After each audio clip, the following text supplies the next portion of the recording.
All right, everybody, 4 weeks, 3 documentaries, 1 incredible conversation. The Watch with Dan Documentary Club recently met to discuss Hour 3. Here we go. Must-watch picks for the month of September. Now, some of them even picked these. Bob Ross, New York City Epicenters, and my personal favorite, High on the Hog. Now, the group shared what we learned. We had a few laughs and one very impressive paint and sip. Take a look.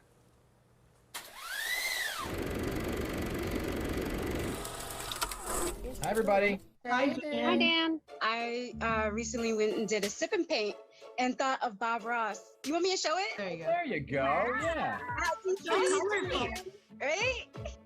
Our first Watch with Dan Documentary Club pick for the month of September, a pick from club member Brian. Bob Ross, Happy Accidents, Betrayal, and Greed. This film brings us the shockingly untold story of the famous landscape artist Bob Ross. Beyond the iconic hairstyle, soothing voice, and nostalgic paintings lies a mystery between him and his business partners that many have yet to discover. I've been wanting to get this story out for all these years. Who knew all this chaos was happening behind the scenes? I was really disappointed to see that someone could take advantage so much of someone's career. At the end of it, I just felt so sad for his son and for his legacy. You know, if you've painted with me before, I think everybody should have a friend, even a tree. The hair thing really stood out to me, that was not his hair. That whole. I also felt like it was a little on the boring side. I don't know how everyone else feels about that. Maria and I talked about this offline, but Oh, I love this. Look, are you guys chatting offline? Look at this. I want to get in on that. Next up, New York City Epicenters, 9/11 to 2021 and a half. On the morning of September 11th, the whole world changed. This 4-part docuseries, brought to you by director Spike Lee, weaves together the stories, memories, and insights from those who were eyewitnesses to New York's greatest challenges, including 9/11. There was stuff in here that I had never heard about and never seen, which I didn't think was possible 20 years in. It was hard for me to watch some of that stuff. We'll get through this together. That's how we do it. That's how New Yorkers do it. When I say that, history is told or written by the victors, right? Everybody has their spin on it, but usually it's the folks that come out on top that talk about what's going on. I love history, but it's untrustworthy. It was an eye-opener. We used to kid about things being in our children's history books, but now it really is. 9/11 is a whole curriculum now. You can draw a lot of comparisons for certain things that happened during that time and what is happening now. We are talking about New York City's never coming back from COVID, and New York City always comes back, and that's the thing about New York City, right? You never count any New Yorker out. Get ready for the great New York City comeback once again.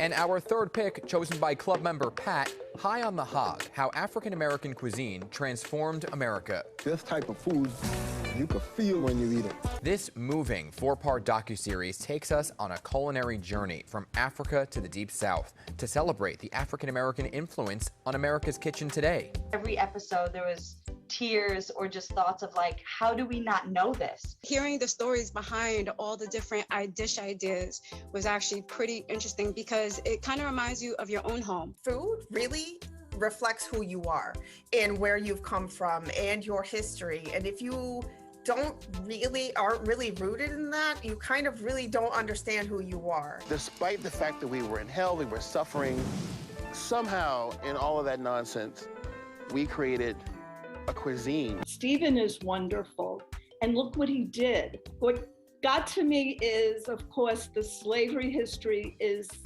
not a happy story. Yet, so much joy came through with all the different people he met with and the different groups, and it was uplifting. And oh my God, look how important food is to all cultures. Tomorrow, live on the Pixar More News, will be Steven. Yes! Yay! All right. Love you guys. All right. I'll see you next time, okay? Bye. Bye. Bye. Yeah, Steven's joining us in the 10 o'clock hour, and wait till you see the interview because he is just such a joy to speak to about food and history. So it was amazing to chat with everybody. I don't know if you saw the you used to watch Bob Ross as a kid. Yeah, I did not see the documentary. But it is very, very, very powerful, all three of those. You had a favorite? High on the Hog was my favorite just because there is such history there, and I think that food really is, it brings people together. Absolutely. And you see how little people had, but how much they made with it. And it was incredible, incredible to watch. If you would like to join the Watch with Dan Documentary Club, everybody, all you have to do is email me, dan@pix11.com. We're going to announce our picks for October next Friday.